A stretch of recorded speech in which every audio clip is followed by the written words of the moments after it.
Hey guys, these take a while, man. Yep, that's bacon you smell cooking.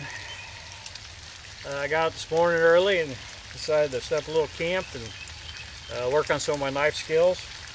And I got this new knife that everybody knows about, the Battle Horse knife Attitude, which is a big monster. And in my last video, I did a little action with it. You know, I did a little batoning with it, a little feather sticking, just little tiny stuff. But this morning I came out, I set up this camp with it. You know, I cleared this area, split some firewood, you know, made a tripod and whatever, and set up my camp. And then I started working on this stick. Now I didn't do all this today, but I did start working some more on it. And what I'm trying to do is become proficient in all my bushcraft skills with one knife. And so that's why I'm trying to learn how to carve with such a big knife, which has been a challenge. You know, as a safety factor, everybody should wear gloves when you're carving, blah, blah, blah. I don't. You know, I know that I take the risk of getting cut, but I like to be able to feel what I'm doing. Normally, for these, here, let me show you this close up. So you got different kind of notches here, you know, a pot hook, and then what do you call this, where you stack two logs together, and then a dovetail, and then I got some more different types of notches I got to do on this stick. But where I got the idea from this was from more, I don't know how you say his last name, Bushcraft. He's a big bushcrafter up in Canada. Kind of been the authority on bushcraft for a while, and in his book Bushcraft, he's got a whole chapter called Knife Craft, and it shows you how to do everything you want to do with your bushcraft knife. You know, chopping trees, batoning, and then carving different notches for different functions around the camp, and for traps and all that kind of stuff. So what I'm doing is I'm building this notch stick as just a practice.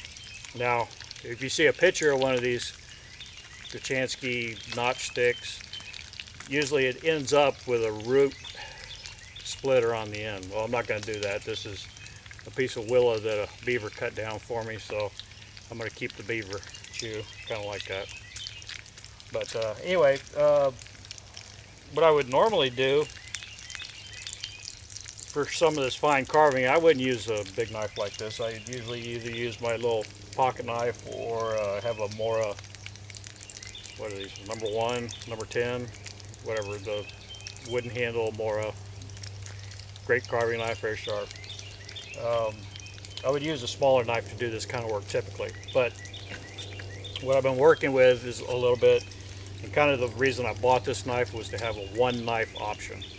If I lost everything else and I still had this, because this is always on my body, then I should be able to do everything with this knife. This is my tool. So that's what I'm doing. I'm trying to learn my tools to the best of my ability. So yeah, I think it's coming along. I'm slowly learning. I haven't cut myself yet, which is a good thing. And hey, get out in the woods this weekend. It's beautiful.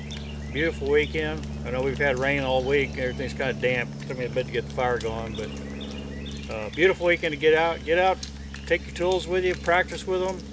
You know, I see a lot of guys that carry packs, especially bug out bags, and everything in the bag is still in a container. It's never been opened up. It's never been used. So how do they know they're going to be able to use it? So get out in the woods, guys. Learn how to use your stuff. Practice with it, even if it's just going on your back porch and whittling, and you can really learn a lot and improve your skills. All right, God bless everybody. Please subscribe, comment, like, and we'll see you next time. Thanks for watching.